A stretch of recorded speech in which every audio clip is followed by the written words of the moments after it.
Bonsoir à tous, bienvenue à ce flash d'information. La victoire à tout prix, c'est ce qu'il faut aux éléphants de Côte d'Ivoire dans ce match contre la Grèce qui se joue ce soir à 20h GMT. Les Ivoiriens plus proches de la qualification ne doivent pas se laisser battre dans cette rencontre décisive. Didier Drogba et ses partenaires peuvent entrer dans l'histoire du football africain en devenant la première sélection ivoirienne à se qualifier pour les huitièmes de finale d'une Coupe du Monde. Rentreront-ils donc dans les annales du football africain ivoirien? On connaîtra la réponse ce soir au coup de sifflet final de l'arbitre. Et notez que le président de la République a promis de doubler la prime de chaque joueur en cas de victoire contre la Grèce. Par ailleurs, l'Uruguay vient de se qualifier pour les huitièmes de finale en battant l'Italie 1-0 et le Costa Rica qui a fait match nul avec l'Angleterre s'est aussi qualifié. Et en attendant ce match Côte d'Ivoire-Grèce, direction le palais présidentiel où le chef de l'État a reçu ce matin le rapport de l'inspection générale de l'État. Il s'agit du rapport annuel 2013 et du programme d'activité 2014-2016. Pendant l'année 2013, l'inspection générale de l'État a pu contrôler 52 structures sur 1612 au total.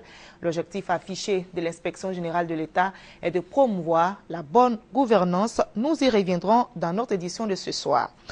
Les épreuves orales du baccalauréat session 2014 ont débuté aujourd'hui sur toute l'étendue du territoire avec 214 808 candidats. Ces épreuves orales vont durer 4 jours et elles vont donc prendre fin vendredi. Ce matin, nos équipes de reportage ont sillonné quelques centres d'examen pour constater le déroulement de ces épreuves. C'est un commentaire signé Grace Kando. Lycée moderne Adjamé Harris dans la commune d'Adjamé. Il est 8h47.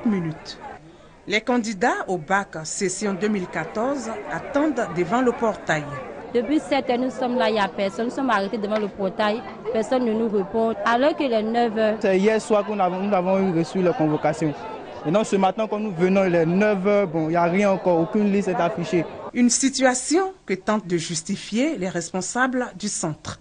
Bon, les listings ont été reçus ce matin. Voilà, nous sommes en train de faire les vacations.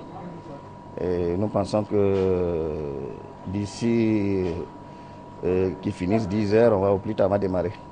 Voilà. On a des réunions à faire, il faut les faire avec les interrogateurs avant de démarrer effectivement. Même décor au lycée Nangui à Brogois, mais cette fois-ci, il est 9h15. Jusque-là, rien n'a démarré. Ce que j'ai constaté, c'est que les listings ne sont pas encore là. Donc les vacations ne sont pas remplies et les enfants sont là, ils attendent. Par contre, au lycée Sainte-Marie, dans la commune de Cocody, les épreuves orales du bac ont effectivement débuté. Les candidats que j'ai eu à interroger depuis ce matin sont moyens, le niveau est moyen. Ils auraient pu faire mieux parce que ce sont des textes qu'ils ont déjà étudiés en classe. Je viens de finir l'oral du bac, le français. Ça n'a pas été aussi difficile.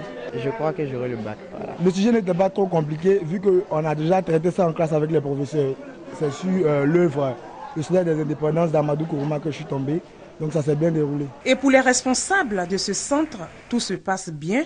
Aucun incident majeur n'est relevé. Tout se passe bien. Les enfants arrivent, quand ils arrivent, on leur donne les sujets. Ils vont préparer pendant 15 minutes, ils arrivent. Il y a une discussion entre l'examinateur et l'étudiant. Les épreuves orales du baccalauréat session 2014 durent 4 jours et concernent 4 matières. Le français, l'anglais, l'espagnol et l'allemand.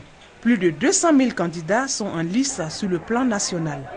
Et les épreuves écrites du baccalauréat auront lieu du lundi 30 juin au vendredi 4 juillet prochain.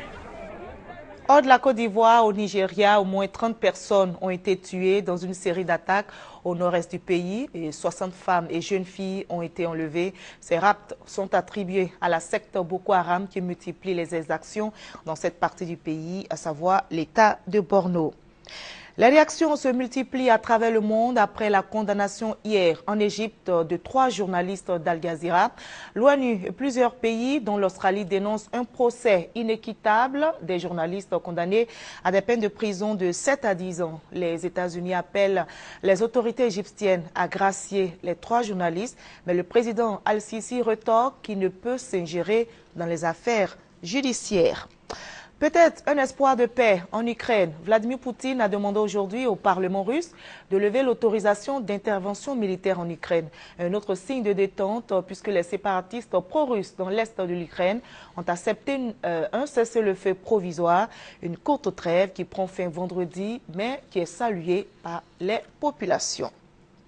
John Kerry, le chef de la diplomatie américaine, tente de ramener la paix en Irak. En visite depuis hier dans le pays, il a eu des entretiens avec le Premier ministre irakien. John Kerry appelle à la formation d'un gouvernement d'union nationale pour stopper l'avancée des djihadistes. Voilà, c'est la fin de ce flash. On se retrouve à 22h30 pour la grande édition, bien sûr, après la victoire des éléphants de Côte d'Ivoire.